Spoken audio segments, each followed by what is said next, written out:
I know you got to go and do Skype. I got to ask you. I know you back in the gym today, Tony. But you mentioned last time I spoke to you, potential opponents would be Deontay Wilder, Joseph Parker, or David Haye rematch. I'm not going to ask about David Haye. Still bang on. Because I know he's going through rehab, etc. But when is he going through rehab? Is he doing anything? Everybody tells me about these videos. I don't see the videos. I've seen him punching the bag. Yeah. But there hasn't been any foot movement. It's just been standing and then just punching and. Yeah. So he's letting everybody know that something's wrong with the ankle or the Achilles again.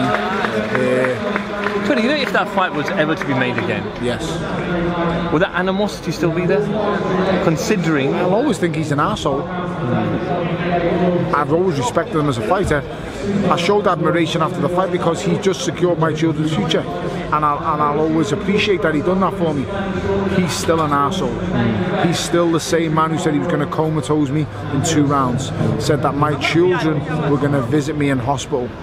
Said that this would be the last fight of my career as a British Boxing Board Control fighter. He said all them things. They have not left my memory. What came to me and what... I'm sorry I didn't celebrate when I should have.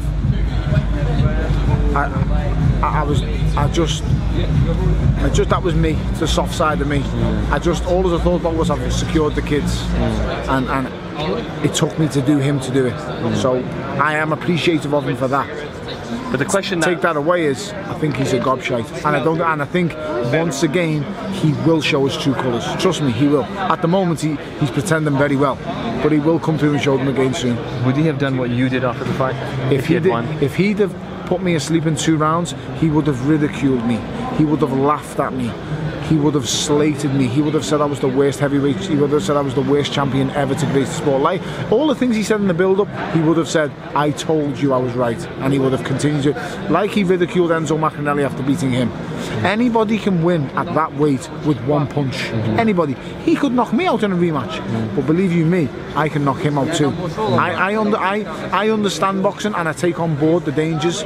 He doesn't. He thinks he's invincible, and he's got such a big ego that he's just become an arrogant gobshite. That is the best way to word him. Apologies for swearing. It's fine, you're allowed to swear. That is the best way I could say him. An ignorant, arrogant tosspot. Wow. Tony, just finally, so when do you expect an announcement of when you will make a return to the ring? You were out in March 4th, September, October, November. Definitely this year? Steady will have an announcement pretty soon, I think. Yeah. Steady is Eddie. He'll come up with something. Listen, I leave my career with him. When it's on a boxing talk, I've been burnt before. Eddie Hearn's probably the only man I trust in the boxing world. Eddie and the Matchroom team are who I trust, and I'll place my career in his hands happily. He'll make the right move for me. So it's very rare you'll see a fighter say something like that, but yeah, I said it, so you know, leave it with him. Tony Bellew, thank you for a little bit of time. I know there's people waiting in the queue who have already interviewed you already. Always a pleasure. Tony Bellew for FightHype.com, thank you very much.